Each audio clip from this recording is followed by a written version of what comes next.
Good morning, good afternoon, wherever you may be. Today's video is just a straight Q&A, just answering some of the questions that have been put to me that didn't fit naturally in the subjects of my gear or foot care or whatever I put in the other videos. The first question is, how long did it take me to complete the trail?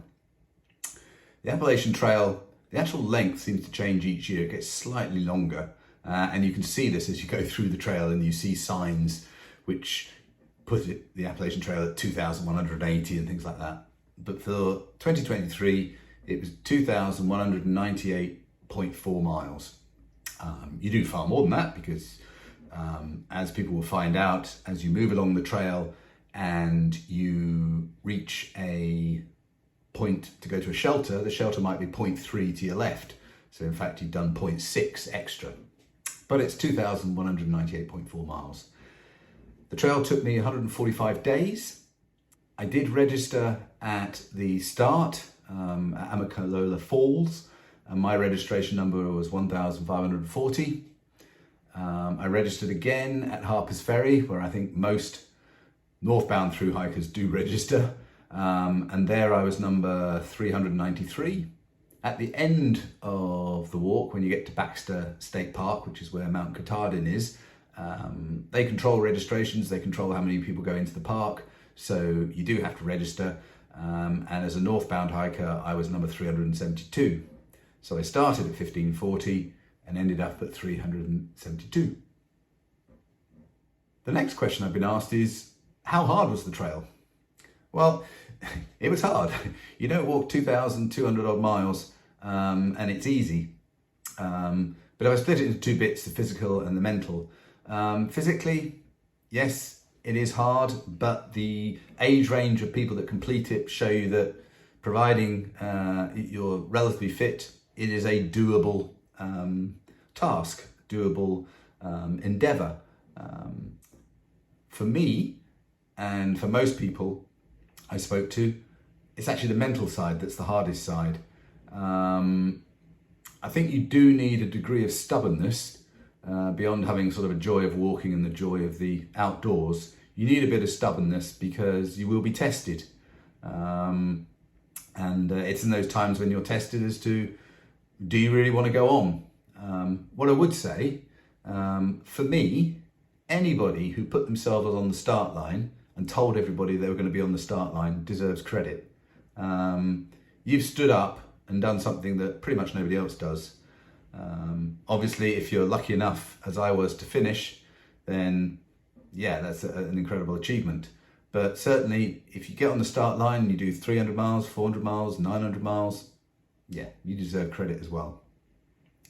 With respect to the physical side, your feet will take a pounding. And I've done a separate video on footwear and foot care as a result, but your feet will take a pounding, and you've got to understand that at the beginning. In terms of injuries, I was extremely lucky. I didn't really have any injuries. I have aches and pains like everyone else. For the first 5-6 weeks on trail, every night my legs seemed to ache. It took a couple of months for that to go away. I lost feeling in both my big toes about 700 miles in, and I've really only just got the feeling back a month or so after finishing the trail. You fall over, you slip. I slipped, i.e. you're not falling over, you're just slipping, you're still on your feet. You could slip 5 to 15 times a day, it wouldn't be unusual. Actually falling, sometimes you would fall 4 or 5 days a day, or I did, particularly going downhill. You generally fell on your back, in which case you're falling on your rucksack, your pack,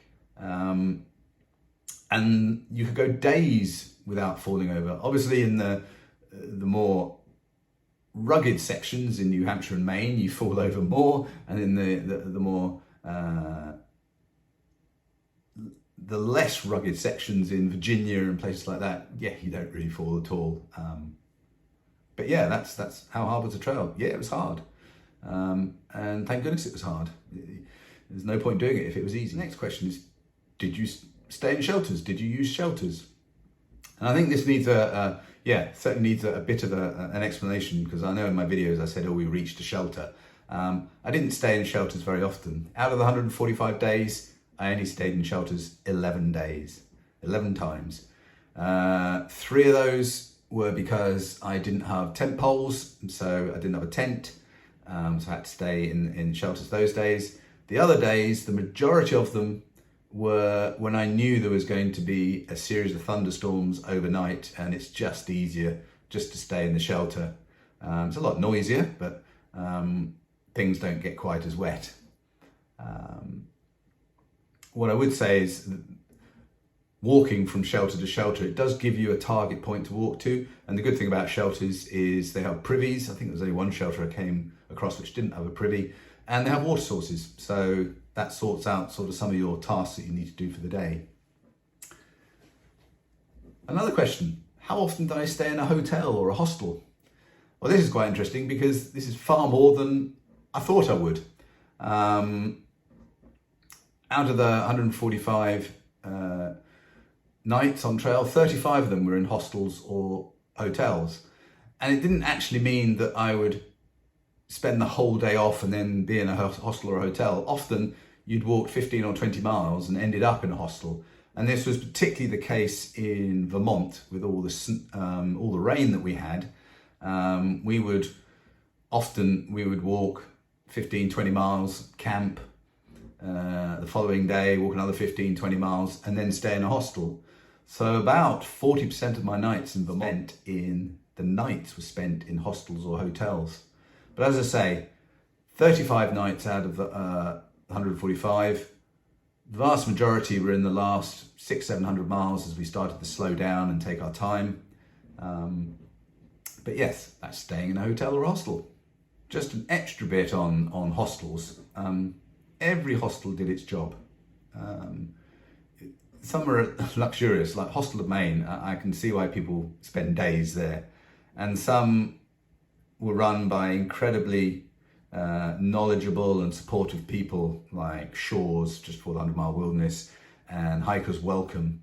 But overall, all of them were exactly what you needed. You know, they're a safe place to stay. You can dry everything out. There are showers. You can charge stuff. You can get a rest. You know, the people will drive you everywhere. So hostels were very, very good. The few hotels that we stayed in, generally motels were better from an Englishman's point of view than a hotel. Another question asked was, how much did it cost me to do the Appalachian Trail? Well, obviously being from the UK, I have to get a flight, and I decided I also needed travel and health insurance.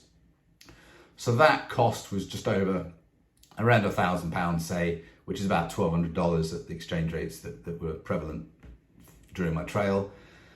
I used a currency card and I topped it up 5 times, so each with £1,000. That's £5,000. Again, at the exchange rates, that's about $6,000.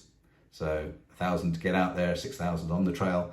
And then on the way back, I bought a flight and some other expenses, and that is, £500, £600, £700. So again, about $1,000. So overall for me, it was about $8,000 for the 5 months, including travel there and back. Now I'm sure people could do it a lot cheaper, and obviously you can do it a bit more expensive, but about $8,000 for 5 months. Another question, slightly personal, how much weight did I lose?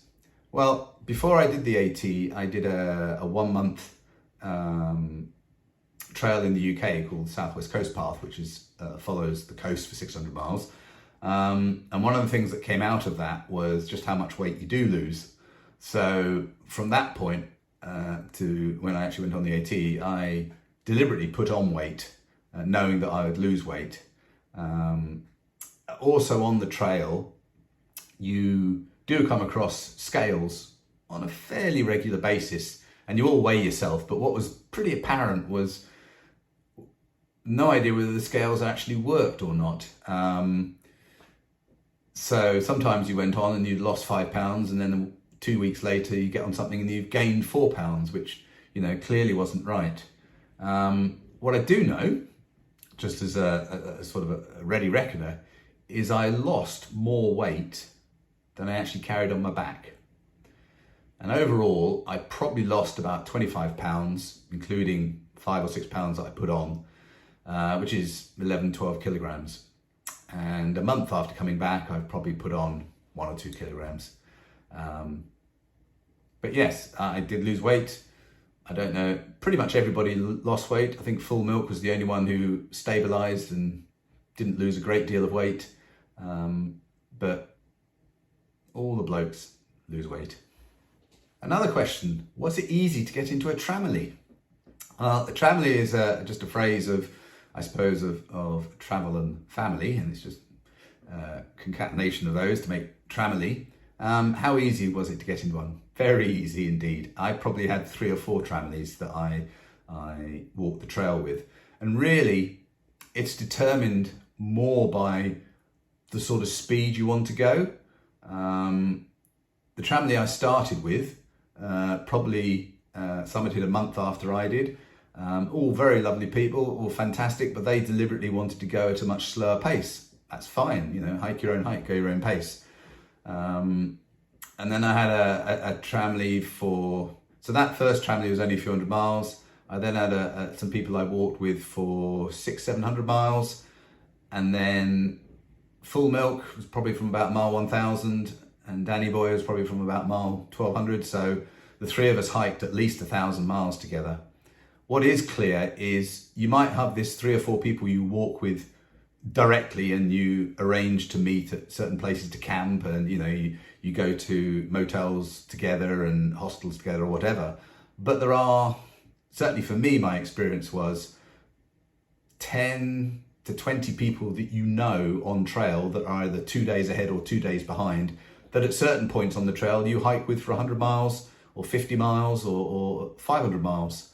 But certainly Full Milk, Danny Boy and I, we walked together for at least 1,000 miles, and we summited together. Another example, there was a really nice hiker called Bagel. I hiked with her very early on, sort of day 5, day 10, that sort of range. I hiked with her again, sort of day 30, day 40 range. We stayed at her parents' house before we went to New York. I saw her again for a week after that. Didn't see her for about a month and a half, and we ended up summiting on the same day. So you will find people, and those people will change. And for me, I had sort of 3 groups. Some people get into one group and that's all they ever do, but you will find lots of people. Next question is, how are my family and friends back in England? What did they do? Everything's fine with them. They're pretty used to me disappearing for 4 days, 5 days, 30 days, going on walks. So it wasn't a surprise to my direct family. Whilst I was in the US, I used the sort of location feature on WhatsApp to send people a location of where I was that night if I had cell reception. And if I didn't have it that night, I would probably send it 10, 11 o'clock the following day from the top of a mountain, so at least they knew where I was. I also made sure that prior to the trail, and often during the time of the trail, I made it clear that sometimes I might not be available for 2 or 3 days. For my family, we had a sort of a protocol that I'd be the one that would contact, they wouldn't contact me. We had chats on WhatsApp, which is just incredible that you can be sitting in a tent on the top of a mountain or near the top of a mountain, having a video call with members of your family who are also in different locations in the UK.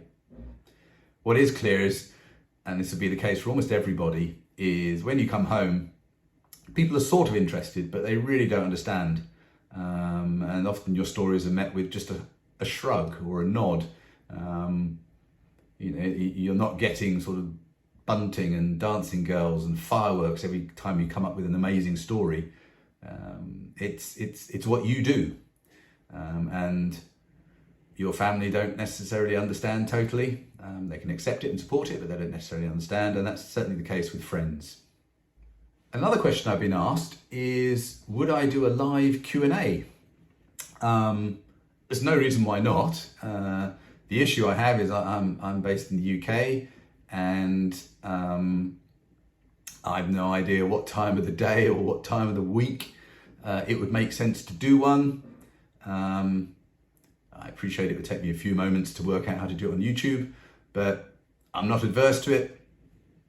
but I'm not sure there's actually a demand for it. And if there was a demand for it, when would be the best time and day of the week to do it? Another question I've been asked is, did you hang your bear bag every day? The answer is yes. Every single time I was required to hang my bear bag, I did. I also, as a joke, in one hostel, hung my bear bag on a tree outside the hostel to make a point. But not everybody hangs their bag. Obviously, there are people with bear canisters who just, they have an extra seat they can use, and they have this 2-3 pound canister that they stuff all their food in, and they can just leave it effectively on the ground. But yes, I did hang my bear bag every night. I'm not convinced it's anything to do with bears. I think it's more to do with mice and other sort of vermin getting at your bag. A couple of times I forgot there were snacks at the bottom of my bag, and you have to get out the snacks and then bring down your bear bag, put them in, push them back up again. But yes, I did hang my bear bag every single night. Another question I've been asked is, are you going to do more hikes or more through hikes? And the answer is yes. And probably when this video is released, I'll be on a hike anyway. I have a sort of a 100-mile hike that I wanted to do this year as part of a whole series of hikes I want to do. And so I'm probably going to be on a 100-mile hike when this video is released. I have a long list of hikes I want to do in Europe, and even some shorter ones in the US. So I'll continue to do them, and I'll continue to put out videos. Another question was the bounce box worth it? The simple answer is, for me, yes. I found a PDF of all the post offices on the trail. I think it was from Postholer website, not 100% certain, but that gave me the opening times and the distance from trail for every post office on the trail. So that was very, very useful for me. I bounced my box multiple times. There was only one time in, I think, Harper's Ferry where I went into the post office and bounced the box whilst being in the post office. Every other time I was on my telephone, on my mobile phone, ringing from the trail to the post office, bouncing my box. Worked every single time, never had an issue. The only time there was a delay, it had absolutely nothing to do with the postal service. My box had been bounced to Killington post office, and unfortunately it was at the time that there was a state of emergency with the amount of rainfall that had been in Vermont, and Killington post office was closed. When the post office opened, 3 or 4 days later, I rang them and they bounced it on to the post office I suggested. So yes, the bounce box works. One large box is big enough. I might have rationalised what I put in the box, so be careful what you put in it. But yes, the bounce box was worth it, and if I did the trail again, I would use a bounce box again. Another question I've been asked is, what are my top 3 and bottom 3 states? A difficult one, because I didn't really see the trail as a series of states. Maybe because I'm not from the US, it didn't quite click in the same way going over a state line. It was certainly a marker point, and I looked at the trail more to do with mileage and places to visit than actual states. So that's one point. The second thing is, it's very clear if you hit a particular mountain range and the weather is fantastic, your feeling about it is more positive than if you hit that mountain range and there's pouring rain and it's driving wind and it's miserable. Setting that aside, if I really had to choose my favourite state, it would be Maine, with the Mahoosic Notch and the 100-mile wilderness and Katahdin. That would be my favourite state. For other states, there were things that were, things that I really enjoyed. Shenandoah was absolutely fantastic. I'll be coming back to do bits of Shenandoah. Every time I went over a bald, it reminded me of home. So I really enjoyed those sections. some of the big popular places in Virginia, yeah, they were really good. Exactly the same for New Hampshire with the presidential range and the Traverse and Mount Washington. Yeah, absolutely fantastic. Some of those I caught in really good weather, so I've got good memories of them. A few of those I didn't catch in good weather, and the memories aren't so good. What we all felt as we were walking along is it's almost as if the states are competing with each other to make their trail harder than everyone else's, or to go up and down more pointless ups and downs than the others, rather than taking the most direct route. But I think it's fair to say, in sort of favourite and non-favourite states, it's really due to the weather. We had a particularly tough time in Vermont because of the amount of rain, so I don't have too many fantastic memories of Vermont. But some places where the weather was incredible and you're at the top of a mountain and the views are really good and everything's working, yeah, you have a good memory. But certainly my favourite state was Maine. And after that, it's just really whether it's weather related or not. Another question I've been asked is, what did I think of all the towns I visited? Well, yeah, a couple of points. Coming from the UK, which is a much smaller country, everything's a bit more condensed. The towns here are very compact, and the town centre, you can walk all around it. And obviously in the US, pretty much every town, it is easier to have a car to get around because things might be 5 miles away, 4 miles away. Some of the really small towns, they're still a mile walk to get to certain places. So that's a sort of difference you have to get used to fairly quickly. All the towns I went to were functional to the extent that there was somewhere to resupply. Obviously there's somewhere where you're staying, there are places to eat. I didn't visit every town. After sort of getting a feel for how the trail worked, I didn't visit as many towns as I thought I would. I would say that probably my favourite towns, probably more of them are in the south than in the north.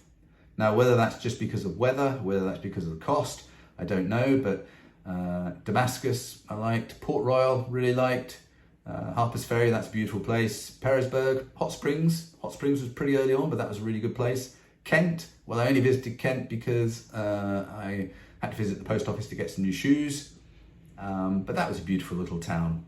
A question that's been asked by quite a few people in the UK is, how do I get my bags for the flights there and back?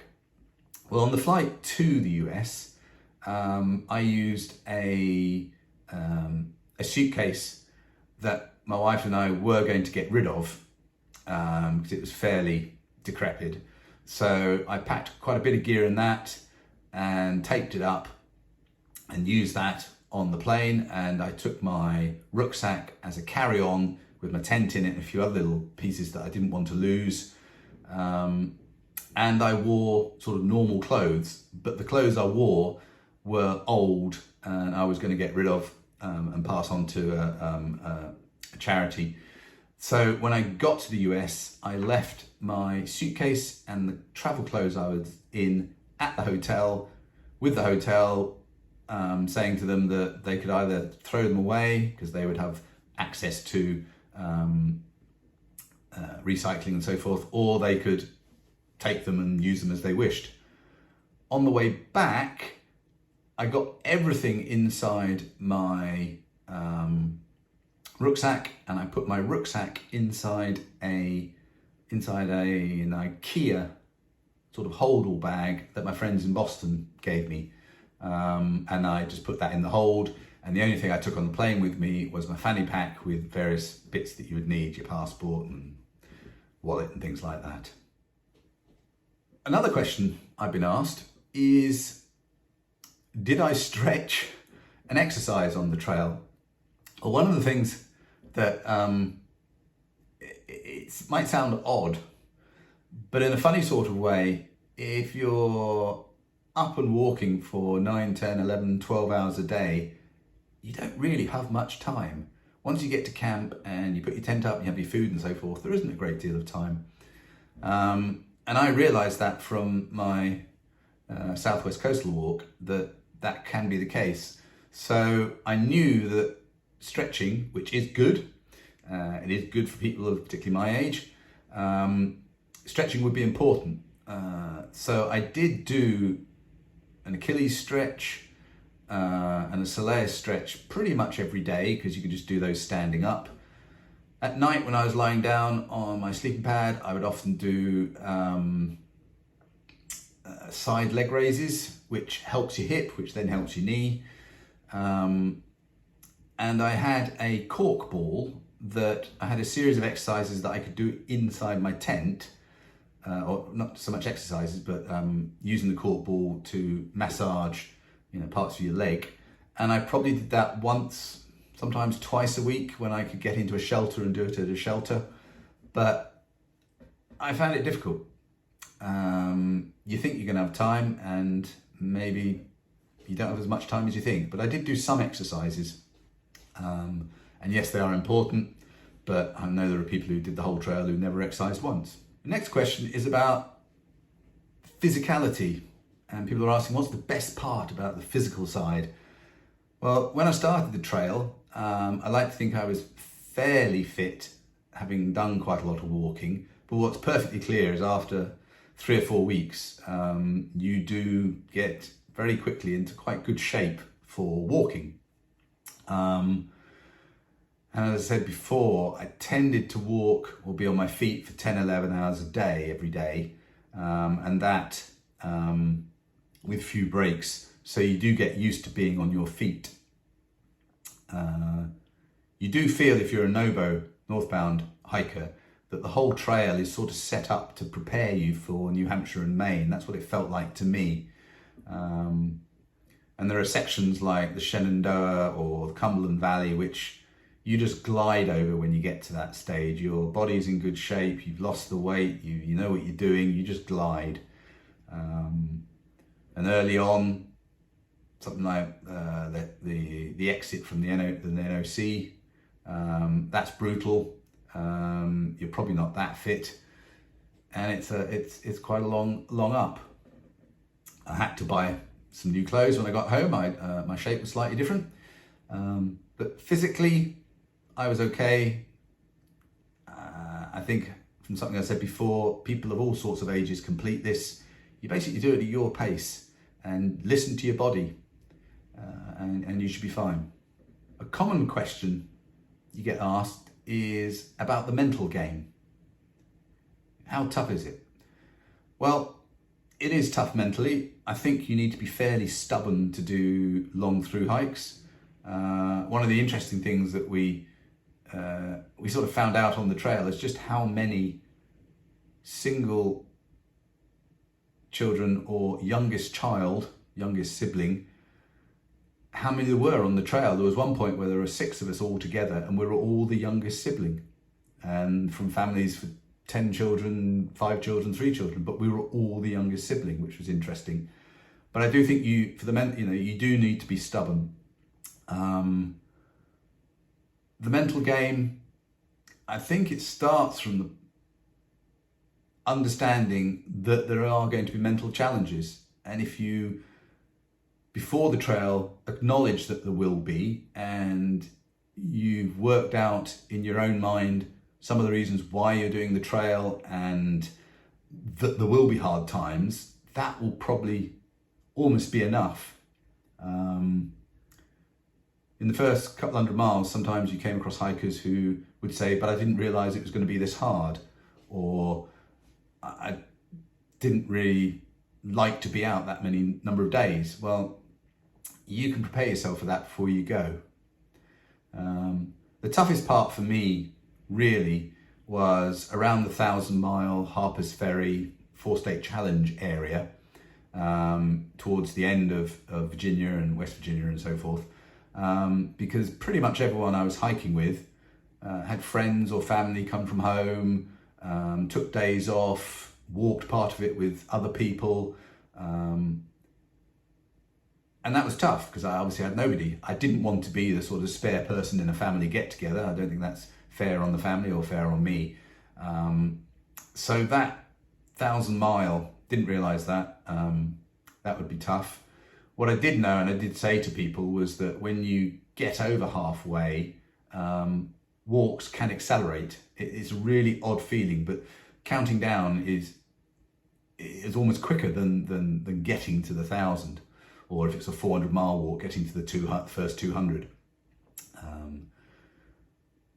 At around 1,400 miles, I was mentally quite tired, and I had a day and a half off with Old School. He took me off to his house, played with his dogs, swam in his pool, and just that break away from the trail and nothing to do with the trail was worth its weight in gold. But generally speaking, I was okay, and I think most people would be okay, particularly those that acknowledge that there is a mental struggle. Another question I've been asked are about fears on the trail. What fears did I have? Well, I know there is a phrase about packing your fears, and with power packs, I packed 2, didn't need to pack 2 in the end, but I didn't pack that much to support my fears. Probably more was to do with animals and snakes and heights. So, putting it in context, we have no moose, bears, chipmunks, porcupines, raccoons, visible snakes in the UK. So there's always some trepidation of, well, what are these things like when you actually meet them? In the end, it is pretty much unwarranted. Once you saw a snake or a bear, all the shapes that you saw of roots or tree stumps or shadows or whatever quickly evaporated, because the real thing, it's just so obvious what it is. So once you were able to experience that, seeing a snake or seeing a bear, all that sort of trepidation went away. I never camped alone in the whole trail, which is very different to the UK, where I've only ever camped alone because basically a lot of people don't thru hike, so you're likely to be the only person out there. I saw 2 bears up close. I heard lots of bears, only on the basis of the amount of noise they make. That could only be a bear. I saw 2 rattlesnakes. I saw quite a lot of rat snakes, and once I got used to sort of size and where they were and where they'd be, any fear goes away. I'm not comfortable with heights. You know, going over a suspension bridge over a ravine in other countries, yeah, not my favourite thing to do, but absolutely no issue on the AT. Pretty much every up or down is covered in trees, so you never really see a drop off unless it's on an edge that you're following, and even then you can go up to the edge or not go up to the edge. All the rock climbs are totally doable, and in a way you're in the moment, so I certainly didn't think of it in that way. So fears, I might have had fears, but actually they're very quickly evaporated once you actually were faced with the reality of what the walk was, and the fact that animals are trying to keep out of your way. The next question was, how easy is it to get food? Well, it's very easy to get food. It depends how you want to do your trail, but majority of my time was anywhere between 3 and 5 days, and you'd be in a town where you'd resupply with your next set of food for the next 3 or 5 days. If you were lucky and there was a Walmart, then the actual range of items you could get was much larger. Otherwise, you're faced with either some regional supermarkets that are maybe a bit smaller, or quite often the Dollar General, which is a bit like a village co-op in the UK. So fairly easy to get food. Some of the hostels actually had supplies of food that you could buy, but generally it would be supermarkets or whatever. Some of the comments I'd make about food, I took multivitamin pills with me, and probably 8 days out of 10 I took a pill because I was worried about my basic vitamin intake on trail, so that sort of calmed my mind. You very quickly find out that town food, no matter how good or bad, is absolutely fantastic, and you stuff yourself silly. And the free refills on sodas means you get lots of calories and liquid, and that's really good. It's where you can get fresh fruit, fresh vegetables and salads and things. So you do have the ability to sort of catch up, as it were. But what is the case is store-bought food in the US is very different from the UK. Certainly from the perspective of what chemicals and additives they put in the food. Also, the sort of style of food is very different in the US. There are some different choices, certainly more sugary. Sometimes you cannot buy individual items. You know, you can go into a supermarket in the UK and buy one carrot. Can't really do that in the US. You can do it at farmers markets, but then I never went to a farmers market. And there are completely different brand names. As an example, when I was in Franklin, there was a hiker day, and they had this table with loads and loads of snacks all across it. And I looked at every single snack. Yes, I understood what they were when I read the label, but I didn't recognize one brand name. There are probably about 30 different snacks on this table. So it took me about 500 miles to work out what I could buy on a regular basis, because not every Dollar General had the same range of items. So you had to have a few things that you would eat, that you would want to eat, that you could cook or not cook. But as I say, it took me about 500 miles to get a range of items that I could buy consistently and was happy to eat. As I went through the trail, I got better and better at managing what food I bought and turning up at the next trail town with one day's food or even one meal of food, or a couple of times I turned up and I had absolutely no food whatsoever, which is really the stage you want to be in, because food is heavy, and if you're not carrying it, it's a lot easier. If I break the food down into some sort of categories, snacks, yeah, absolutely fine. There's all sorts of snacks you can get, whether you like sweets or candy, or whether you like crisps, chips, whatever. There's loads you can get. And in the end, I ended up making my own trail mix, buying peanuts and buying raisins separately because it was cheaper, and mixing them together and having other dried fruit in there, and cheese sticks and meat sticks and Snickers bars. And those are my snacks that I ate throughout the day. For breakfast, that's the meal that I found most difficulty with. But for breakfast, a lot of people had sort of liquid breakfasts, sort of carnations and chocolate mixes and coffee mixes or whatever, and Pop-Tarts.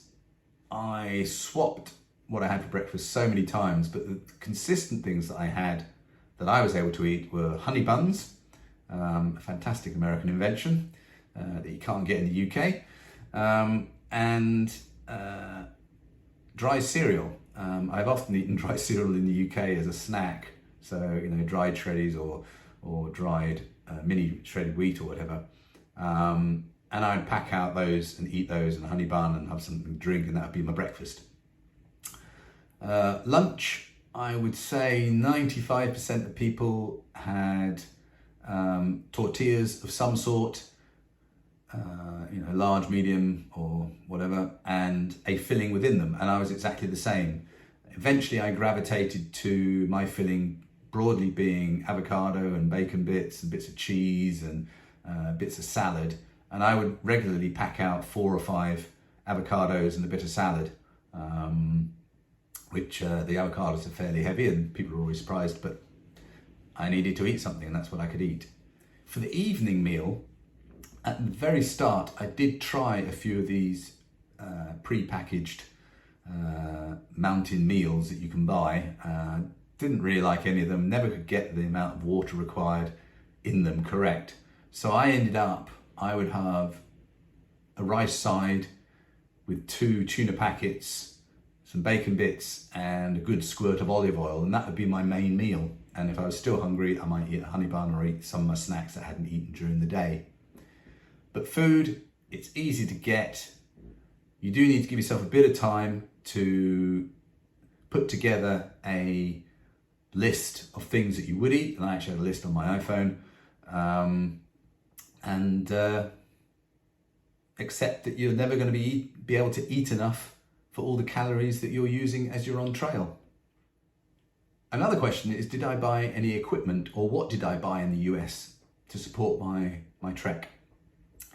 I bought trail shoes, I bought some clothes, I bought a silk liner because I left one in a hostel. I bought a Sawyer squeeze to replace my water system that I had in the UK. So those sort of things, not unreasonable. But one thing that I did buy in the end were a plug and a power pack that were American. I came to the US with a plug and an adapter and UK power packs. And I just found two things. One, if you put the plug on the adapter and put it into a wall socket, generally there are two wall sockets, you can't use the second wall socket. So if somebody was already using it, you couldn't actually plug yours in. And the second thing was that the power packs took ages to repower. When I changed to a straight US plug and a power pack bought in the US, I had no issues whatsoever. So I did buy some equipment, but as I say, that the power pack and plug were probably the two pieces that if I did the trail again, I wouldn't bring out my UK ones. I would just get to the US and buy some stuff in the US. The next question was, how did I find all the people? Well, in one word, brilliant. I didn't find one trail angel, store owner, hostel owner, hotel owner, hitch driver, member of the public who wasn't friendly and helpful. It ranged from supermarket staff pulling out a discount card to scan at the till because I don't have a discount card for that particular supermarket, to a hitch driver driving us around looking for water because there was no water at a public restroom. Everybody I met was absolutely brilliant, and I appreciate they're sort of attached to the trail, so there is already a pre-existing desire to be good and helpful, but everybody I met was really, really, really helpful. Another example, when we went through Pennsylvania, it was very dry, all the streams were dry, and there were so many water caches. We went through Vermont, which was a state of emergency because of the amount of rain they had. Hostel owners would, when they came out and picked us up, they would remark that they might not be able to take us back if the roads were out of use, but above and beyond what they really needed to do. So yeah, the people were brilliant. I think some of it stems from my accent maybe, but also just in life generally, I've always thought if you're polite and you smile at people and you're friendly, it works and you get a response that is the same. People are friendly and smile and are polite. So that's of the people around the trail. Of thru hikers, I would say for me, 98% were absolutely fantastic. You end up sharing food and lighters and your gas canister and bits of kit with hikers because you're all hiking with a common goal, and everyone's friendly. I mean, as an example, when I arrived at Shaw's Hostel, which is just before the 100 Mile Wilderness, there were 4 young hikers there, young for me, who'd just summited and had come back to the hostel to wait for some friends. I walked into the room and they greeted me as if I was a close friend, and I'd only met them 200 miles before for a couple of days. I walked in the room and said, "Hey, Lucky, what's up?" So thru hikers as a group, yeah, 98% are absolutely fantastic. For me, sort of 2% of them, despite everything you're going through, were not as great. Now maybe I'm a 60-year-old man. It might be slightly different if you're a 22-year-old girl and you're being hit on all the time. But that 2% would generally, every now and again, you come across a tramily where they're so fixated on their own tramily that they just ignore you. I don't think they really mean it, but they just blank you at shelters. And sometimes on trail you meet somebody who is just a loner, and that's just who they are. It's nothing to do with the trail. They're just a loner, and they want to be kept. They want to keep to themselves, and that's absolutely fine. And then within that 2%, there are hikers right at the beginning of the trail who I think they're really only there to smoke weed or chase young people, but you quickly leave them behind. So of the people around the trail, absolutely brilliant. Of the people who are through hikers or section hikers, 98% absolutely brilliant. And a few odd people, well, that's just life, and that's fine. Last question I think I'll do here is, I was asked a few times, what did I learn on the trail? What did it teach me? What was the overall experience? Well, I would say in general, maybe because I'm slightly older, it sort of reaffirmed experiences to me that maybe younger people haven't experienced in the same way. You know, the first thing is you won't bond with everybody. Well, that's okay. You don't bond with everybody in general life anyway. And as I say, if you're polite and friendly, then you get through life. So don't assume that every hiker is going to be your best mate. They're not. That doesn't matter. It doesn't mean you can't be friendly with them. So another point is plans don't always go to plan. One of the things that you learn very early on in life, and it repeats itself multiple times, is best laid plans don't always work out that way. And certainly on a trail where you're going to be there for 5 or 6 months, there are different weather conditions, your mood changes, people you walk around with change, your plans will change, and that's fine.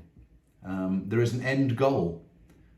How you get there on the individual days, that will change, and that's fine, and that's a parallel with life itself.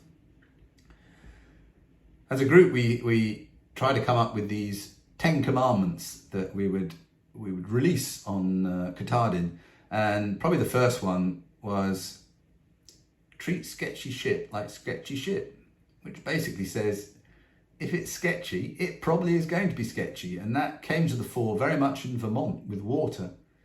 You know, when it does get to have water crossings above your waist, or you're just walking through water all day, you know, don't be surprised. It is sketchy. It will be sketchy. Make decisions on that basis. And as you make the decisions, one of the things I've always felt has been the case in my business and personal life is your gut feeling is pretty much right every time. So listen to what your gut feeling is, and that will help. One thing it reaffirmed, but I learned a lot more, is you are far more resilient than you realise. And particularly on a thru hike, it sort of revealed itself, and you don't need all the equipment people are putting in videos. You can get by with not a lot. You just have to find your comfort level with what you carry. But you can be unbelievably resilient and get through things that you never thought you'd get through. I didn't think I'd be wading through rivers at waist deep or knee deep, but you take your time, you assess, you go with a group, you get through it. It's fine. As it refers to equipment, you can be ruthless with equipment. I had a seating pad, very light, but hardly used it. Send it home. If you're not using it, send it home.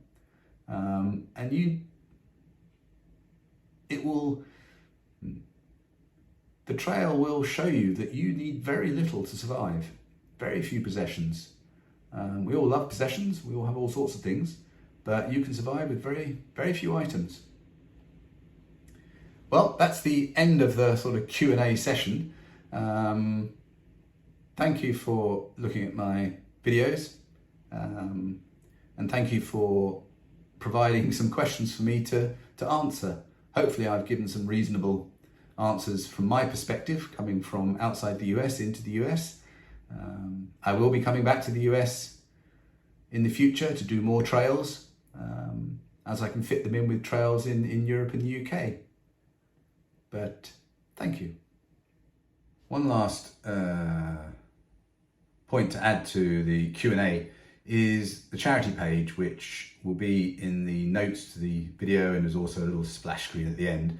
That will be open probably for another month before it's closed. So if you do wish to donate to cancer research, please do so. And thank you for doing that.